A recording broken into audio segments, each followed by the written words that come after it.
28 फरवरी को ईरान के 86 साला सुप्रीम लीडर आयतुल्ला खामनाई को शहीद करने के बाद सदर ट्रंप और नेतन्याहू ये अंदाज़ा लगा चुके थे, ये तवक्को कर चुके थे कि लम्हों में ईरान का निज़ाम हुकूमत ज़मीन बोस हो जाएगा, इक़्तिदार पर अमरीकी हामी कब्ज़ा कर लेंगे, ना ज़्यादा मज़ाहमत होगी, ना ज़्यादा खून खराबा होगा और आसानी से मकासद हासिल हो जाएंगे। लेकिन इसके बरक्स गुज़िश्ता 10 दिन से ट्रंप और नेतन्याहू को ईरानी मज़ाहमत और एक खूनी जंग का सामना है, जो आलमी मईशत को भी बुरी तरह मुतासिर कर रही है। आज सुबह बैनुल-अक़वामी मार्केट्स खुली तो खुलते ही तेल की कीमत में 30% से ज़्यादा इजाफा हो गया और कीमत $120 फी बैरल तक पहुंच गई।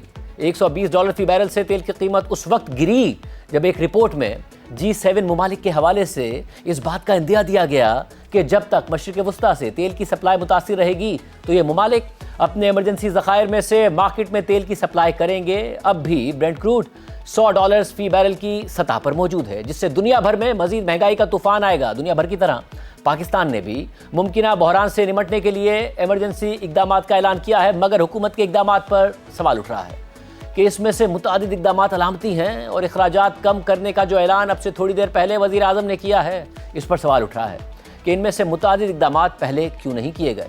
क्या ईरान जंग छिड़ने से पहले और तेल की कीमतें बढ़ने से पहले पाकिस्तान एक खुशहाल मुल्क था और IMF के प्रोग्राम में नहीं था? आज वज़ीर आज़म शहबाज शरीफ ने कौम से खिताब में कहा कि 2 महीने के लिए सरकारी गाड़ियों को मिलने वाले तेल में 50% कटौती की जा रही है। आइंदा 2 माह के लिए सरकारी महकमों की 60% गाड़ियों को बंद किया जाएगा।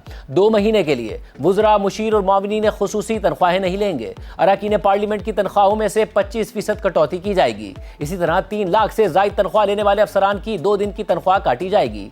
तमाम महकमों के तनख्वाहों के अलावा दीगर अखराजात में 20% कमी की जाएगी। साथ ही वज़ीर आज़म, वुज़राए आला और गवर्नर समेत वफाकी और सूबाई वुज़रा और सरकारी अफसरान के बैरून मुल्क दौरों पर पाबंदी आयद की गई है।